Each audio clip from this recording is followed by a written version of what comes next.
primeiro livro das Crônicas, no capítulo 10, e nós vamos fazer a leitura dos versos 1 até o verso 14, de forma alternada, e leiamos juntos o verso 14. Combinado? Assim, então, nos diz o texto da palavra do Senhor. Vamos passar um tempo estudando aqui na nossa igreja um pouco sobre o livro das Crônicas. Vai fazer muito bem para nós. O texto nos diz assim: os filisteus pelejaram contra Israel, e tendo os homens de Israel fugido de diante dos filisteus, caíram mortos no monte Boa.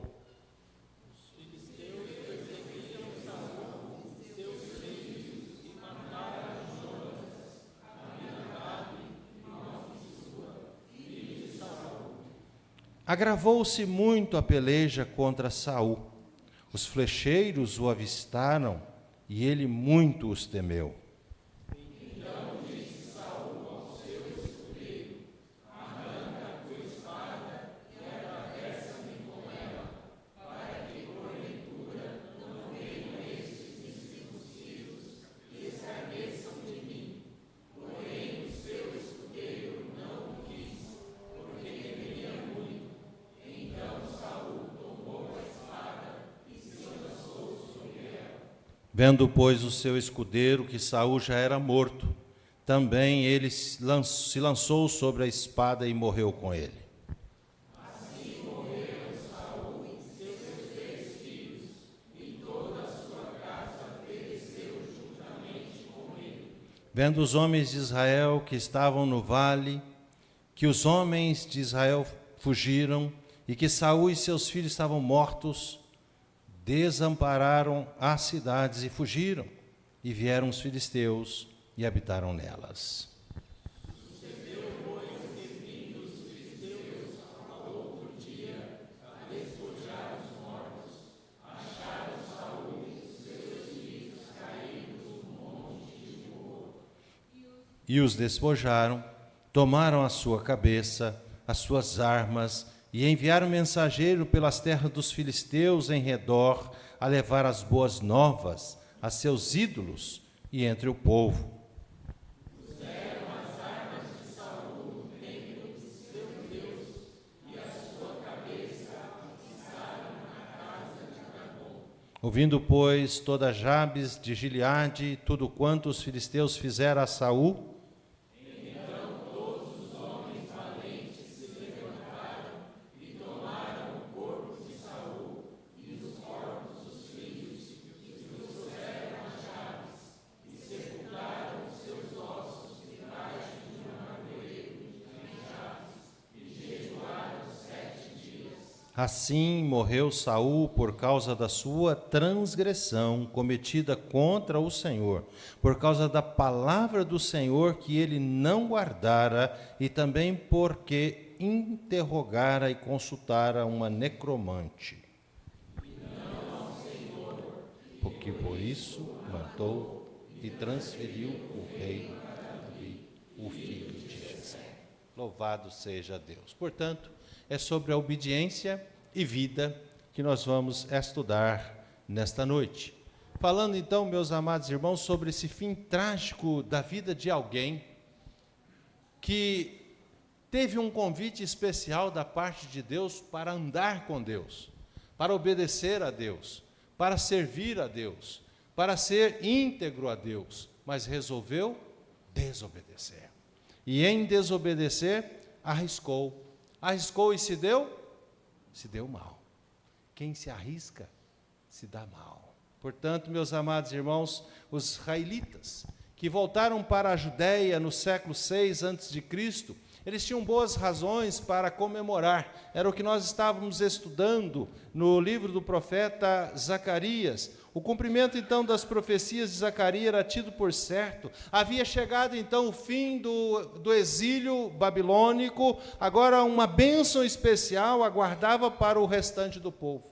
Isso registra-se em Zacarias, no capítulo 8, no verso 6. Deus havia, então, prometido, por meio do profeta Zacarias, as praças se encheriam de velhos, meninos e meninas. Zacarias, capítulo 8, no verso de 1 a 8. Seus habitantes seriam alcançados pela graça divina dispensada por meio das dinastias de Davi, Zacarias 12. E então, algum tempo depois, porém, entre o século V e o século IV antes de Cristo, apesar do povo estar em sua terra, apesar de terem reconstruído as suas casas, apesar de ter reconstruído o templo, muitas coisas não correspondiam com as suas expectativas ou com as profecias de Zacarias. A vida daquele povo não parecia estar melhor, parecia sim que eles estavam pior que antes. A nação de Judá, então, estava fraca, uma nação sem expressão, uma nação sem importância, uma nação que ainda estava subjugada ao reino dos persas. E eles questionavam essa legitimidade da dinastia de Davi e também o culto que eles prestavam a Deus em Jerusalém, no templo.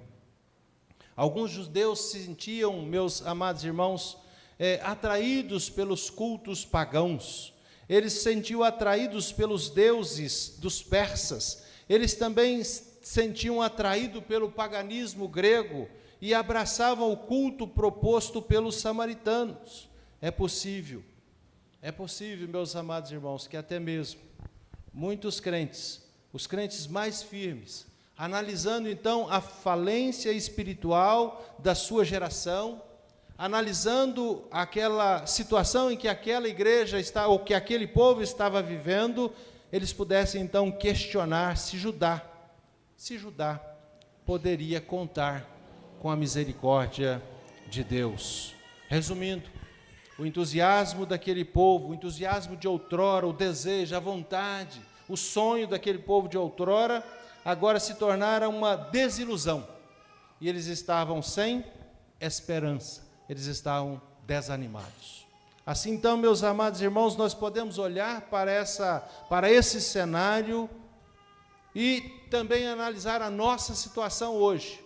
Como está a igreja do Senhor hoje? Que semelhança existe entre a igreja de hoje, ou que semelhanças existem entre a igreja de hoje e aquele povo, ou entre aquele povo e a igreja de hoje? Algo precisava ser feito naquele tempo para revigorar, para revitalizar a fé do povo. Naquele contexto, então, Esdras, um autor desconhecido, identificado simplesmente como o cronista, que escreveu o primeiro e o segundo livro das crônicas, discorre então essa situação em que o povo estava vivendo naquele tempo. Também nós encontramos sugestão de um homem chamado Jerônimo, um estudioso que vivera no século IV depois de Cristo, depois da era cristã. Ele se referiu a esses escritos de crônicas como uma história sagrada. Portanto, o primeiro e o segundo livro das crônicas foram escritos para lembrar o povo de Deus quem é Deus e se fortalecer nas promessas de Deus. Portanto, destaca aqui, meus amados irmãos, a necessidade de cada geração buscar a Deus. Cada geração que se passa precisa aprender a buscar o Senhor. Portanto, ao estudar o livro das crônicas, a igreja do Senhor vai encontrar aqui os desafios. Aliás, desafios crônicos. Nós estamos estudando crônicas, portanto, vamos encontrar os desafios crônicos da igreja e uma necessidade única da igreja, buscar a Deus. Ou a igreja busca a Deus, ou a igreja vai acontecer o que aconteceu com Saul. Ou a igreja busca a Deus com integridade, com fidelidade e com disposição de obediência ao Senhor para ter vida, ou a igreja vai perecer drasticamente. Portanto, nós precisamos aprender com o livro das crônicas a buscar a Deus unicamente a Deus, a buscar a Deus com fé em nossos corações, a buscar a Deus de forma humilde, a buscar a Deus de forma íntegra, a buscar a Deus com sinceridade em nossos corações, a buscar a Deus com zelo, a buscar a Deus buscando o discernimento para o entendimento necessário que se faz para a igreja do Senhor. Portanto, cada geração de acordo com os livros das crônicas, precisam buscar ao Senhor. O primeiro livro, então, no livro das crônicas, começam com a genealogia, e vai seguindo com a morte aqui, até o capítulo 10, né? Vai seguindo com a morte e o sepultamento de Saul, assim como também com os seus filhos.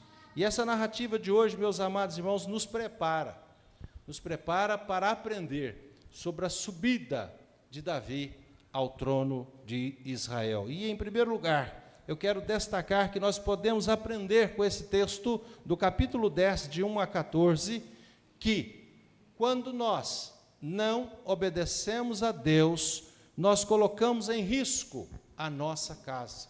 Nós colocamos em risco ou em crise a nossa casa quando nós não obedecemos a Deus. Toda a nossa família corre risco quando o homem se dispõe a não obedecer a Deus. A crise entra na nossa casa quando nós não obedecemos a palavra de Deus, quando nós não estamos dispostos, meus amados irmãos, a dar ouvido à voz de Deus. Deus fala conosco de várias formas, de várias maneiras, e esse 10º capítulo do primeiro livro das crônicas retratam não apenas a morte de Saul, mas também a sua ruína, mas também a tristeza daquele homem que não soube buscar o Senhor. Portanto, a casa de Saul entrou em crise. A casa de Saul foi completamente destruída. E a palavra de Deus chama casa de lugar de habitação, casa lugar de segurança, casa lugar de proteção, casa lugar de abrigo, casa lugar de consolo, casa lugar da presença paterna, casa lugar onde as pessoas se amam, onde as pessoas se aconchegam, onde as pessoas se alimentam, onde as pessoas se curtem e têm prazer na vida. É na casa que isso acontece. E nessa trama, Saul e seus filhos são mortos, sepultados em seguida, e nós lemos as razões por esses acontecimentos. Portanto, o capítulo 10, a partir do verso 1, começa destacando para nós que houve uma batalha sangrenta no Monte Gilboa. O texto realça a violência do exército filisteus, e aqui no texto caíram os homens de... Quem que caiu? Quem que caiu? Os filisteus? Os homens de Israel. Os homens de Israel caíram, verso 1, os filhos de Israel caíram. Aqui no texto, meus amados irmãos, já começa a destacar, em primeiro lugar, a casa de Saul indo à ruína, indo a pique. Jonas, Abinadab, Malquissua, no verso 2, morrem, e por fim também Saul e seu escudeiro, no verso 3 a 5. Saul foi acuado e provavelmente ferido pelos frecheiros, como nos diz o texto, e a frase aqui no texto diz, muito temeu. Sabe o que é um homem com medo? Sabe o que é um homem acuado? Sabe o que é um homem tremendo?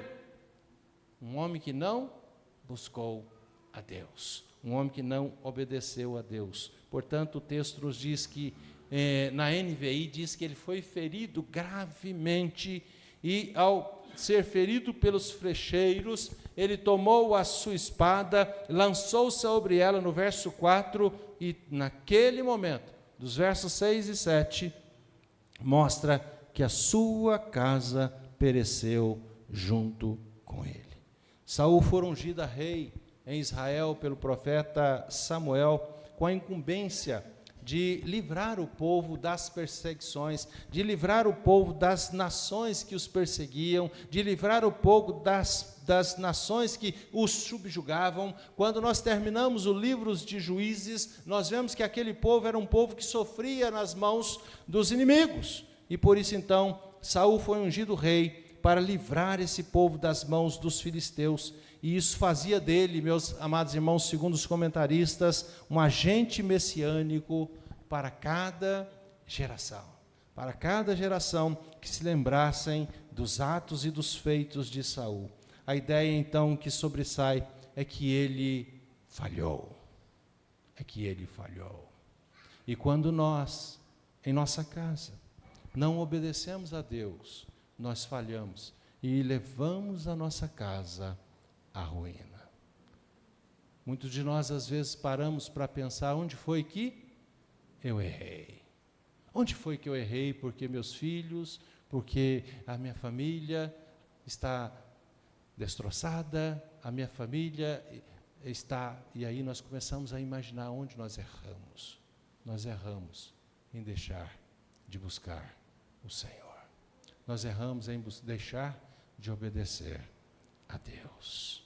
Portanto, meus amados irmãos, os filisteus ganharam mais do que apenas as terras dos israelitas. Ganharam também a credibilidade diante dos seus deuses, dos deuses deles. Os filisteus então encontraram o cadáver da família real, tomaram as suas armas, colocaram a sua cabeça no templo de Dagon, que era a sua principal divindade filisteia, que encontra-se aqui no verso de 8 a 10. E com estes atos, então, meus amados irmãos, nós aprendemos que os filisteus não só humilharam a Davi, não só humilharam a família real, mas também afrontaram a Deus. Afrontaram o nosso Deus Todo-Poderoso. A cabeça de Saul foi levada para o templo de Dagon, afirmando a sua superioridade sobre o nosso Deus. Cabia ao rei Saul não deixar essas coisas acontecerem. Agora cabe ao seu sucessor fazer com que estas coisas não aconteçam mais e devolva a honra ao nosso Deus Todo-Poderoso, vencendo os filisteus. E é exatamente isso que Davi, ao subir no trono, tem como incumbência devolver a Israel, não apenas a sua superioridade, não apenas os seus campos, as suas terras, mas devolver a Israel o seu status de ter um Deus Todo-Poderoso que defendia aquela nação. Portanto, a pretensa superioridade ali dos filisteus pode ser derrubada, mostrando aqui pelo texto, principalmente no verso 9, que eles precisaram mandar mensageiro por todas as terras dos filisteus para avisarem aos seus deuses que eles haviam ganhado a batalha. Que Deus é esse que precisa ser avisado? Olha, nós ganhamos, nós vencemos. Que Deus é esse? Assim, então, meus amados irmãos, isso significa que os deuses pagãos não tinham conhecimento desses fatos e que precisavam ser informados pelos seus mensageiros.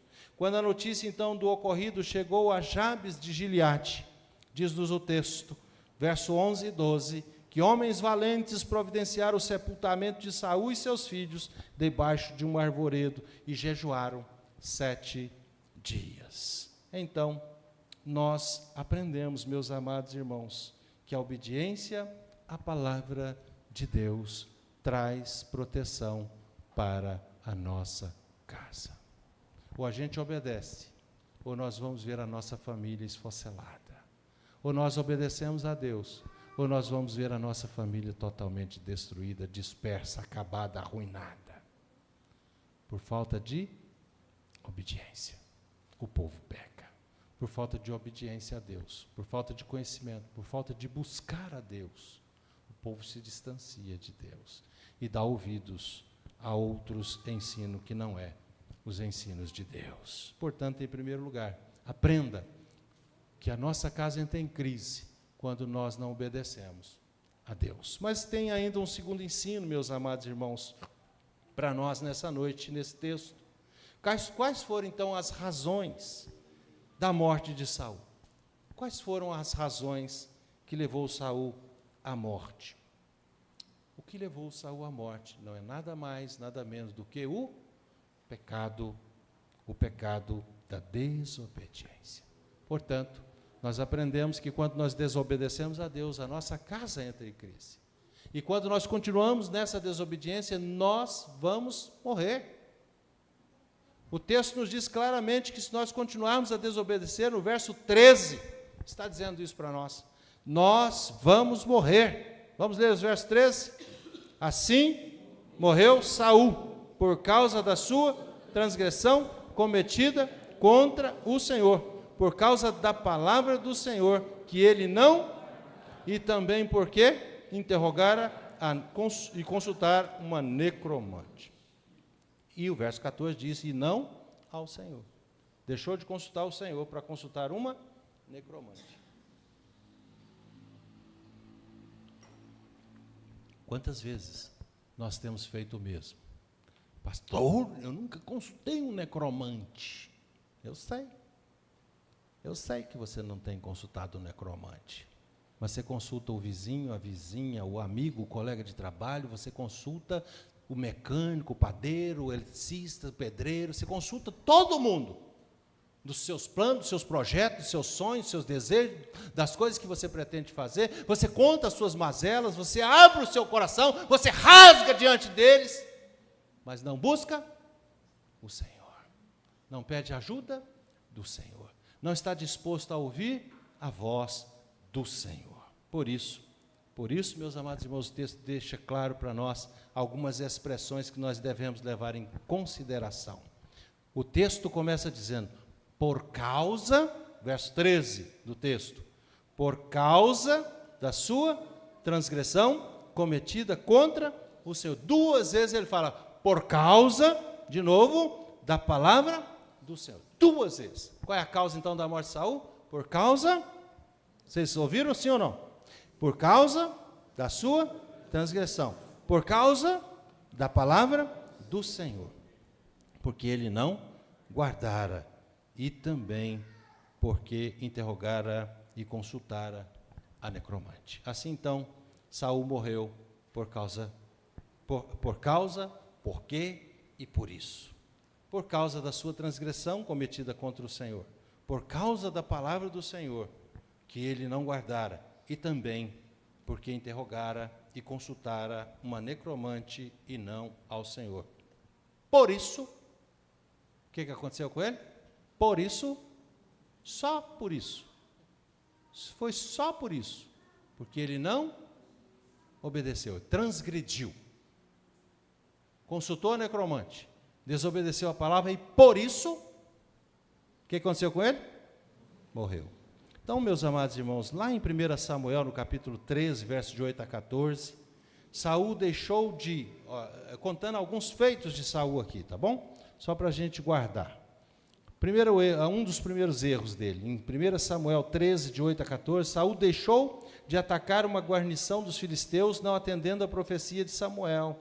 No ano seguinte, ele profanou o culto divino em Gilgal, oferecendo holocausto que só o sacerdote Samuel poderia oferecer, 1 Samuel 13, 8 a 14. Em 1 Samuel 15, de 1 a 23, na batalha contra Amaleque, desobedeceu à instrução divina. Lamentavelmente, a trajetória de Saul foi de transgressão do início ao fim, de modo que o seu nome, escuta o que eu vou dizer, de modo que o seu nome não consta na história da salvação registrada na palavra de Deus, em especial no Salmo 78, além de ser evitado no estabelecimento da aliança davídica. Em 1 Crônicas, no capítulo 17, no verso 12 e 13, você pode projetar para nós, fazendo favor? Capítulo 17 de 1 Crônica. Você pode ler comigo? Você pode ler comigo? Esse me dedica casa, e eu para eu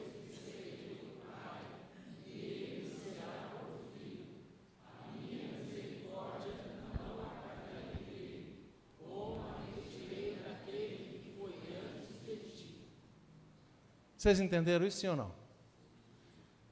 A misericórdia de Deus era com Saul, sim ou não? Sim, mas o Senhor retirou dele a sua misericórdia. Por que o Senhor retirou a misericórdia de Saul? Vocês podem responder comigo? Porque ele desobedeceu, porque ele transgrediu, porque ele consultou uma necromante, porque ele não consultou o Senhor. Por isso, ele morreu. E a sua memória não existe nessa família real. Saul então falhou, meus amados irmãos, em deixar de buscar o Senhor, em deixar de ouvir a Deus, em deixar de se submeter a Deus completamente a sua vida. E nós estamos indo no mesmo caminho. Por isso nós precisamos aprender, meus amados irmãos, a não cometermos esses erros, para não vermos a nossa casa destroçada, para não vermos a nossa família perecendo por causa dos nossos erros. Em 1 Samuel, no capítulo 28, de 1 a 25, registra os detalhes dessa consulta de Saul a necromante, e fica claro que Deus não gostou do procedimento de Saul. Deus não gosta do nosso comportamento quando nós abrimos o nosso bico, quando nós abrimos a nossa boca, quando nós abrimos o nosso sentimento diante das pessoas, para ficar falando da nossa vida pessoal.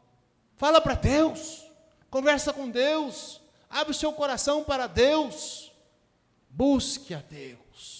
Os livros de Crônicas, então, deixam claro que buscar a Deus, que não buscar a Deus é um pecado gravíssimo, mesmo que em alguns momentos, quando foi usado pelo Espírito Santo, Saul não buscou somente a Deus. Mesmo que ele tenha sido usado pelo Espírito Santo de Deus, presta atenção, mesmo que você tenha sido usado pelo Espírito Santo de Deus, cuidado, porque em alguns momentos você deixa de buscar, e aí fica entre Deus e oscila, assim fazia Saul.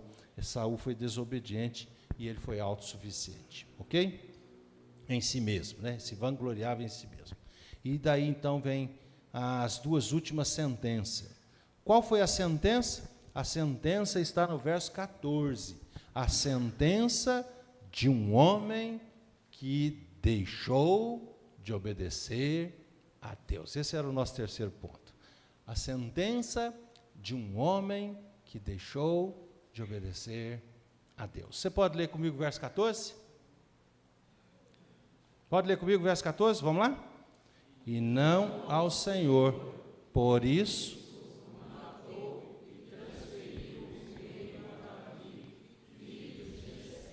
Quem matou Saul? Foi os filisteus? Quem mata é Deus. Não importa pelas mãos de quem mata é Deus. Se Deus resolver matar, Ele mata de qualquer forma que Ele quiser matar. Seja qual for a morte, é desígnio de Deus, é vontade do Todo Soberano, é vontade do Senhor. O Salmo de número 119 está escrito, do número 139 está escrito no verso 15, 16, se não me falha a memória, todos os nossos dias foram escritos e determinados. Cada um deles, quando nenhum deles havia ainda. Então, nossa vida está nas mãos do Senhor. Cuidado, para que o Senhor não te mate cedo demais, ou antes da hora, como nós muitas vezes ouvimos pessoas dizer, morreu cedo demais, morreu antes da hora, não é verdade? Deus já havia falado anteriormente por meio do profeta Samuel, no primeiro livro, dizendo que Deus também havia avisado lá em 1 Reis, agora Deus usa 1 e 2 Crônicas para nos avisar. Mais de uma geração depois do cativeiro babilônico, os leitores tinham essas histórias em suas mãos. Então, do ponto de vista de restauração, aquele povo conhecia muito bem o Deus que eles tinham como Deus e quais eram as exigências que esse Deus fazia do seu povo. A pergunta para nós é, nós também temos o mesmo Deus de Saul, nós também temos o mesmo Deus daquela geração que foi levada ao cativeiro babilônico. Nós hoje, meus amados irmãos, como temos nos comportado diante desse Deus? Quais são as exigências que esse Deus tem feito para nós? Quais são as exigências que esse Deus faz para essa igreja? Qual é a exigência principal que Deus faz para essa igreja? Me busque em primeiro lugar. Não é isso que está determinado da sua palavra? Busque em primeiro lugar o meu reino e a minha justiça. É isso, meus amados irmãos, que nós precisamos aprender. Aquele povo deveria, então, ter olhado para a soberania de Deus. Foi o Senhor que os criou. Foi o Senhor que criou Saul. Foi o Senhor que estabeleceu o reino de Saul. Deus é o chefe, Deus é o Senhor. Deus engrandece, Deus dá força, Deus eleva. Mas Deus também derruba, destrói. Nós temos uma única responsabilidade diante desse Deus que é soberano, que é Senhor: obediência à palavra de Deus. Da desgraça da casa de Saul, nós precisamos tirar algumas lições preciosas para a nossa vida. Os pecados, ou o pecado dos pecadores, certamente os alcançará. Essa frase abre uma aspas aí, porque ela não é minha, e diz assim: o pecado dos pecadores certamente os alcançará, cedo ou tarde. Além disso, outra frase, abrindo aspas: a grandeza de um homem é capaz de livrá-lo dos juízos de Deus. E, por fim, o homem desobediente, ele é um homicida. Ele cava a sua própria morte. Portanto, o cadáver repartido de Saul está agora a destacar a sua fragilidade, a sua pequenez, a pequenez do seu reino, enquanto a sua cabeça agora é troféu nas mãos dos inimigos de Deus, o seu corpo recebe de um pequeno grupo de pessoas honra e alguns lamentos e alguns choros e algumas pessoas, poucas pessoas. Portanto, ao dividir o seu corpo, a Bíblia também registra que o reino de Israel havia sido dividido. A divisão material e póstuma poderia agora simbolizar aqui a polaridade do seu caráter, da sua história, o seu valor, não tem valor, o seu destino é trágico, os seus méritos não existem, só existem culpas para Saul. Assim, então, os pecados de Saul apontam para uma necessidade urgente, de um outro agente, de um outro sucessor, de alguém que pudesse subir o trono e guiar aquele povo no destino que Deus designava. A partir daqui, meus amados irmãos, o que nós podemos destacar como aprendizados para a nossa vida? Você tem obedecido ao Senhor Deus para ter vida? Ou você está caminhando em desobediência e sabe que a partir de hoje você está caminhando para a sua própria morte, porque em desobedecer a Deus você é um homicida? Portanto, nós precisamos agradecer a Deus por essas advertências, pela palavra de Deus que vai santificar o nosso coração, vai purificar a nossa mente, vai colocar-nos em disposição para nós obedecermos o Senhor. É isso que esse texto vai fazer a partir de hoje na nossa vida. Assim como o Senhor nosso Deus fez com o Senhor Jesus Cristo. Sendo Ele obediente, obedeceu até a morte, e morte de cruz. O Senhor Jesus Cristo enfrentou todas as tempestades da vida, mas Ele ouviu e obedeceu ao Pai. Ele estava disposto nessa obediência ao Pai, e Ele santificou o seu coração e serviu ao Pai. Portanto, nós também devemos santificar o nosso coração, mesmo em grandes aflições, mesmo em grandes turbulências, mesmo em grandes aflições. Não duvide das promessas consoladoras de Deus para a sua vida. Na dor, na angústia, na aflição, na tormenta, o Senhor Jesus Cristo orou e buscou o apoio do Pai. E é exatamente isso que nós precisamos aprender, meus amados irmãos. Nos momentos difíceis de turbulência da nossa vida, ore, não fale com aquela lista interminável de pessoas que eu falei. Não busque os necromantes da vida particular. Busque o apoio do Pai. Busque resposta no Pai. O Senhor Jesus Cristo buscou, mas em obediência, cedeu à vontade soberana e de não atender à sua própria vontade humana, mas atendeu ao Pai em obediência para a vida. Se nós obedecermos o Senhor, nós também vamos obedecer para vivermos. E Ele diz que é vida para sempre. Você deseja ter um lar abençoado e seguro, sim ou não? Sim. Obedeça a palavra de Deus. Obedeça e não duvide que Deus pode fazer infinitamente mais por você e pela sua casa. Ouça a voz do Senhor quando vier a tempestade na sua casa. Ouça a voz do Senhor quando o seu coração estiver aflito, quando o seu coração estiver angustiado, quando o seu coração estiver vivendo momentos tormentosos. busque ao Senhor e ouça a sua voz. Quando vem a tempestade, com o seu feroz bramir, é a voz do Senhor que nós precisamos ouvir. Cantemos o hino 162 e que Deus muito nos abençoe.